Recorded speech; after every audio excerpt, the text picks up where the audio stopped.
নমস্কার, বাংলা চালচিত্রে আপনাদের স্বাগত জানাই। আজ আমরা এক গ্রাম বাংলার ক্ষেতের মধ্যে এসেছি। এই যে ক্ষেত, এই ক্ষেতের প্রথম যেটি দেখাচ্ছি সেটি হচ্ছে এটির ফুল, হলুদ রঙের ফুল, ফুলের আগাতে ফল রয়েছে। কি ফল এটা কাছ থেকে দেখলে হয়তো বুঝতে পারবেন। এখানে আরেকটা রয়েছে শশা, অর্থাৎ আজ আমরা শশার খেতে এসেছি।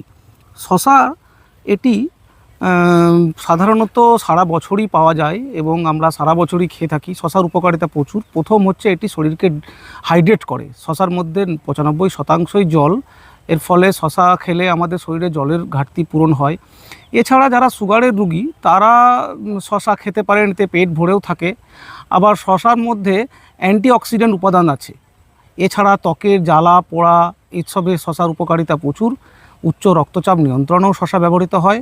আবার খাবার হিসেবে তো এর উপকারিতা আছেই।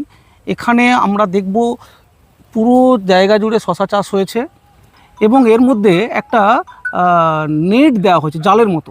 কেন, এটা তো লতানো উদ্ভিদ, তাই এই জালটাকে জড়িয়ে শশার আকর্ষগুলো, শশা গাছে যে দেখতে পাবো আকর্ষগুলো, এগুলোকে জড়িয়ে জড়িয়ে ধরে ওপরে ওঠে।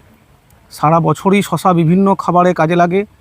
আমরা যে ফাস্টফুড খাই বিভিন্ন রকম, ম্যাগি, চাউমিন, সেসব জায়গায় শশা ব্যবহৃত হয়। বাড়িতে যে মুড়ি খাই শশা ব্যবহৃত হয়। আবার অনেক সময় শুধু শশা কেটেও খাই নুন দিয়ে।